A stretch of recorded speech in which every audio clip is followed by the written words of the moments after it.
National Herald मामले में chargesheet दाखिल होने को लेकर कांग्रेसियों का जबरदस्त प्रदर्शन, ईडी की कार्यशैली पर उठाए गंभीर सवाल।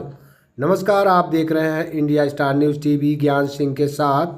नेशनल हेराल्ड मामले में कांग्रेस नेता राहुल गांधी व सोनिया गांधी के खिलाफ चार्जशीट दाखिल करने के मामले में अयोध्या में कांग्रेसियों ने प्रदर्शन किया। कांग्रेस कार्यालय कमला नेहरू भवन से निकलकर कचहरी की तरफ बढ़ रहे कांग्रेसियों को कोतवाली नगर पुलिस ने रिकाबगंज चौराहे पर ही रोक दिया। रिकाबगंज चौराहे पर पहुंचकर कांग्रेसियों ने केंद्र सरकार के खिलाफ नारेबाजी की। कांग्रेस के जिला अध्यक्ष चेत नारायण सिंह व महानगर अध्यक्ष सुनील कृष्ण गौतम ने कहा कि ईडी की इस कार्य की कांग्रेस निंदा करती है। राहुल गांधी, सोनिया गांधी दोनों निर्दोष हैं। केंद्र सरकार के निर्देश पर ईडी ने नेशनल हेराल्ड मामले में सोनिया गांधी और राहुल गांधी के खिलाफ चार्जशीट दाखिल की है।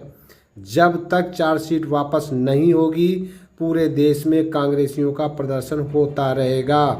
कांग्रेस के पूर्व प्रदेश अध्यक्ष निर्मल खत्री ने कहा कि कोई भी विपक्ष का नेता लोकसभा में विरोध नहीं करता, केवल राहुल गांधी हैं जो लोकसभा में विरोध करने की हैसियत रखते हैं, और जब चुनाव आता है तो केंद्र सरकार ईडी को सक्रिय कर देती है। और अब बिहार का चुनाव आ रहा है तो ईडी द्वारा सोनिया गांधी और राहुल गांधी का नाम चार्जशीट में दाखिल कर लिया गया ताकि बिहार के चुनाव में यह शामिल न हो पाए। महानगर अध्यक्ष सुनील कृष्ण गौतम ने कहा कि संवैधानिक संस्था ईडी का केंद्र सरकार दुरुपयोग करती आ रही है। कांग्रेस के जिला अध्यक्ष चेत नारायण सिंह ने कहा कि जब भी कोई चुनाव आता है, केंद्र सरकार ईडी को सक्रिय कर देती है। अब बिहार का चुनाव आ रहा है तो ईडी को सक्रिय कर दिया गया।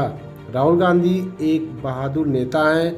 लोकसभा में प्रधानमंत्री के नीतियों का जब विरोध करते हैं तो केंद्र सरकार ईडी को लगा देती है। अयोध्या से अनूप कुमार की ब्यूरो रिपोर्ट।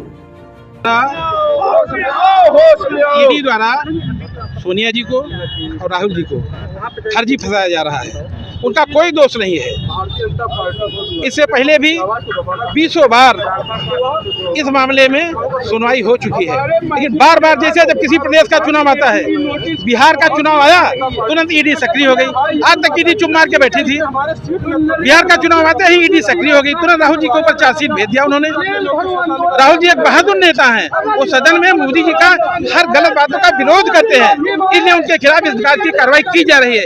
इस कार्रवाई की हम लोग घोर निंदा करते हैं, भर्त्सना करते हैं, आलोचना करते हैं, और जब तक इसको हटाया नहीं जाता तब तक हमारा आंदोलन जारी रहेगा।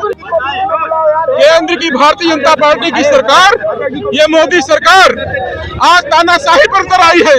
जब जब इसको विपक्षी दल से डर लगता है तो ये ईडी को आगे करती है।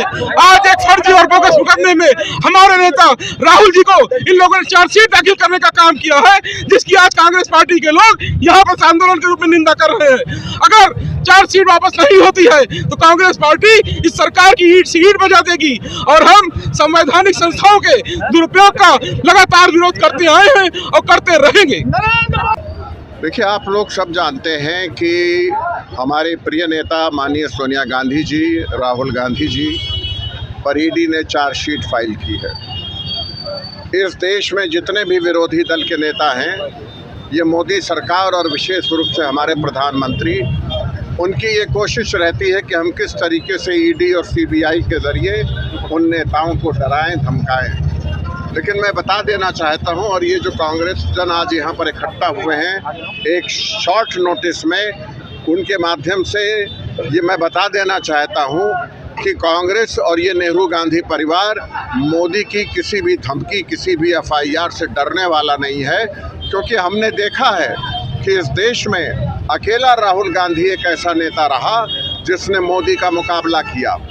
क्षेत्रीय दल बहुत हैं, तमाम अन्य दल बहुत हैं, विरोध पक्ष के दल बहुत हैं, लेकिन किसी की हैसियत मोदी का इस तरीके से मुकाबला करने की नहीं है जिस तरीके से राहुल गांधी कर रहे हैं। आज बिहार में चुनाव सामने है।